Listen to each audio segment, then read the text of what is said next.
এই মুহূর্তে দেখছেন যে একটা বিশৃঙ্খল পরিস্থিতি এই মুহূর্তে সৃষ্টি হয়ে গেল।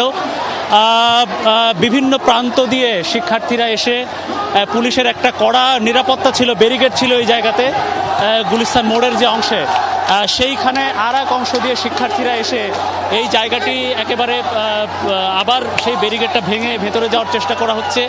ব্যারিকেডটা ভেঙে ভেতরে যাওয়ার চেষ্টা, সেটা পুলিশের প্রথম একটা ব্যারিকেড ছিল এখানে, সেটা ভেঙে ভেতরে চলে গেছে শিক্ষার্থীরা। এখন আরেকটি ঠিক পাশে একটি জায়গায় পুলিশ, আপনি ইতিমধ্যে দেখেছেন যে পুলিশ পাশে একটি জায়গায় গিয়ে আবারও ব্যারিকেড দিল এবং শিক্ষার্থীদের সাথে একটু আগে কিন্তু কথা হচ্ছিল যে কারা যাবেন, কোন পর্যায়ে যাবেন, বা হচ্ছে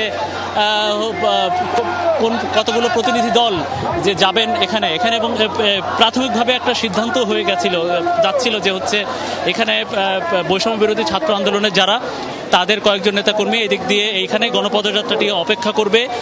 এক পক্ষ গিয়ে বা কয়েকটা প্রতিনিধি দল তারা গিয়ে রাষ্ট্রপতি বরাবর বঙ্গভবনের প্রধান ফটকে তারা স্মারকলিপিটা দিয়ে এখান থেকে তারা আবার পদযাত্রা নিয়ে হয়তো ঢাকা বিশ্ববিদ্যালয় ক্যাম্পাসে ফেরত যাবে। কিন্তু আমরা একটু আগে দেখলাম যে সেই আলাপ আলোচনা চলতে চলতে আবারও একটা পরিস্থিতি তৈরি হলো যে শিক্ষার্থীরা এক দফা বা সকাল আজকে 12টার পর থেকে যে কয়েক দফা যে পুলিশের ব্যারিকেড ভাঙা হয়েছে, ভেঙে ভেতরে ঢোকা হয়েছে। বিভিন্ন মোড়, আমরা বলি যে মৎস্য ভবন বা হচ্ছে অন্যদিকে গুলিস্তানের দুটি পয়েন্ট, নূর হোসেন চত্বর 0 পয়েন্টে এখানে আমরা দেখেছি যে পুলিশের ব্যারিকেড ভাঙা হয়েছে। পুলিশ সেখানে বেশ শান্তিপূর্ণ আচরণই করেছে। এখন পর্যন্ত তাদেরকে বুঝিয়ে যাচ্ছে যে এইখানেই গণপদযাত্রাটি শেষ হোক।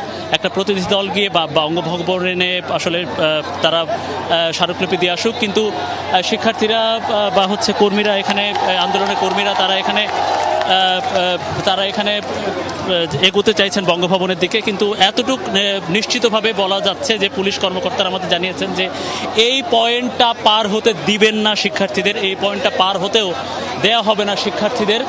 এই যখন একটা অচল অবস্থা তৈরি হয়েছে, এখানে যান চলাচল একেবারে বন্ধ হয়ে গেছে। আশপাশের পুলিশের রমনা বিভাগ এবং মতিঝিল বিভাগ, 2 বিভাগের অনেক পুলিশ এখানে অবস্থান নিয়েছে।